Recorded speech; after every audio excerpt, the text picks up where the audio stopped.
Bonjour et bienvenue à Lumière de la Parole, ici Père Dominique. Je suis vicaire à la paroisse Notre-Dame-de-Foix.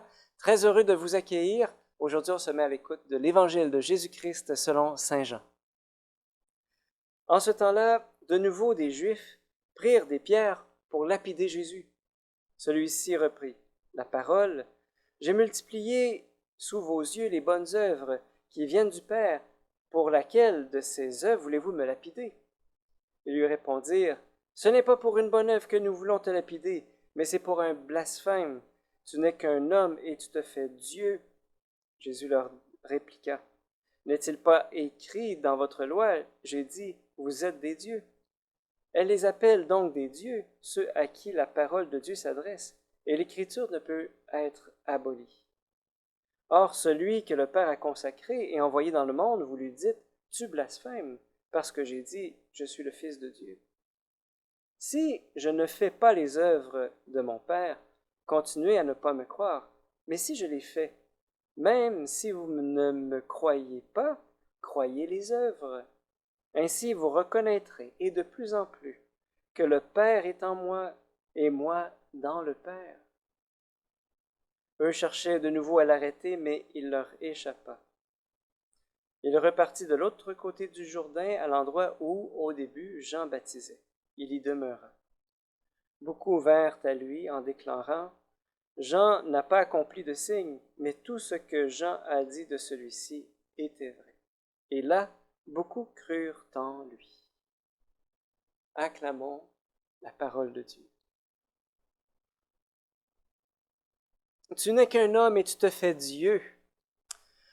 Ah là là, j'aimerais que ces paroles-là puissent nous faire froid dans le dos, tu sais, parce que Jésus a tellement dit qui il était qu'il en est mort, en fait. Parce qu'il a tout simplement dit la vérité sur qui il était, le Fils de Dieu, l'incarnation de Dieu. Cet homme-là, Jésus de Nazareth, déclare qu'il est Dieu lui-même. Ah! Et j'aimerais qu'on se mette un petit peu dans le contexte. Parce que le contexte de la Palestine du temps, c'est intéressant de pouvoir situer quel était le contexte historique de Jésus pour comprendre la portée de ses paroles. D'abord, dans tout l'Empire romain, s'il y a un endroit où est-ce qu'on ne voulait pas être nommé, c'était en Palestine, parce que c'était une poudrière. Il y avait des mouvements de révolte, des mouvements messianiques. Il y avait une fièvre messianique. Vous savez que peut-être 100 ans avant Jésus, il y avait des répressions qui étaient terribles.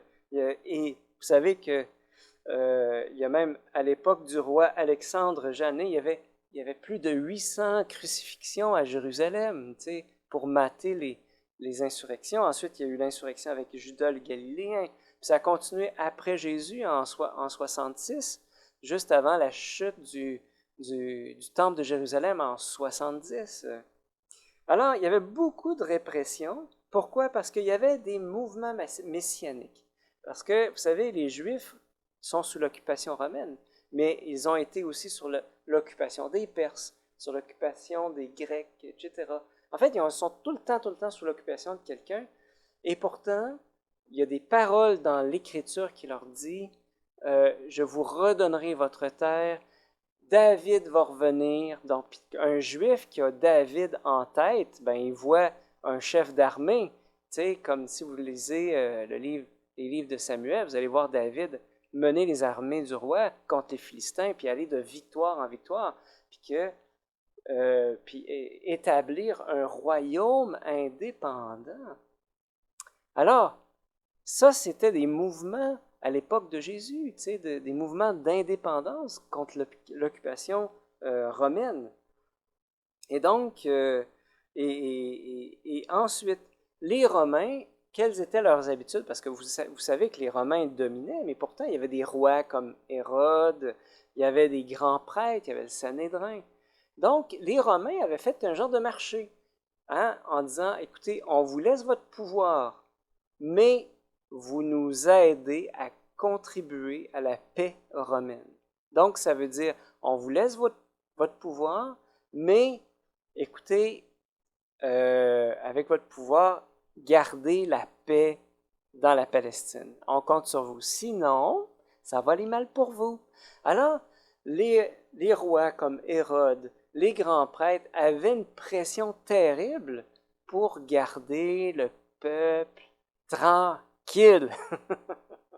Alors, vous vous imaginez que dans cet environnement-là, un rabbi itinérant qui va parcourir la Galilée, qui va à Capharnaüm, qui s'en va en Judée, qui ramasse des foules impressionnantes, qui fait des guérisons, qui guérit des lépreux, qui chasse les démons, qui enseigne. Vous avez entendu dire, moi je vous dis, etc. T'sais, et que les gens voient en lui le nouveau David.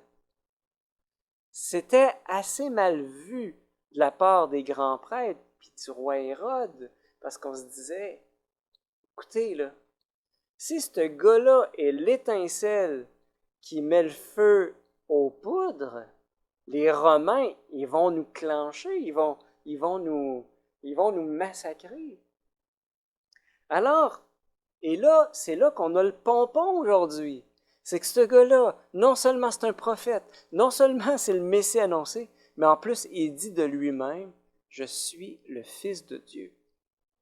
Hein? Et c'est pour ça que, au fond, on veut le tuer à cause du blasphème. Mais pourquoi est-ce qu'on veut tuer Jésus, au fond? C'est pour faire taire un mouvement messianique, au fond, qui voit en Jésus. Voyez, et Jésus cherche à les convaincre parce que il dit, écoutez, si vous ne me croyez pas, croyez les œuvres que je fais. Toute ma vie accomplit les Écritures. Mais le problème, c'est que la pression que les Romains mettent sur les responsables juifs, sur les pharisiens, eh bien, fait en sorte qu'ils veulent acheter la paix. Et à quoi ça va aboutir à un moment donné, c'est le grand prêtre, on va voir ça le vendredi saint, le grand prêtre va dire, hey, vous voyez pas où est votre intérêt? Vaut mieux qu'un seul homme meure que toute la nation périsse, parce que les Romains, à un moment donné, leur patience va venir à bout. Et donc, ils vont faire un genre de calcul politique pour supprimer Jésus, pour faire taire ce mouvement-là. Et donc, c'est la peur qui fait en sorte qu'ils vont tuer Jésus, qui pourtant disait la vérité dans l'amour, qui n'a jamais encouragé qui que ce soit à la violence. Et donc, croire en Jésus quand ça va bien, pas de problème. Mais quand ça touche à ma vie, tu sais, comment est-ce que je réagis? Comment je réagirais si j'étais, par exemple, en Indonésie, au Pakistan, au Moyen-Orient, en Corée du Nord? Quand se dire chrétien, eh bien, c'est risquer sa vie. Tu sais, on peut réfléchir un petit peu à ça. Tu sais, quand le fait que j'ai des frères, j'ai des sœurs actuellement, qui, parce qu'ils disent qu'ils sont chrétiens, eh bien, sont en train de risquer leur vie. Demandons la grâce que notre foi puisse réaliser en fait que Jésus est mort pour nous. Il est mort pour toi, il est mort pour moi.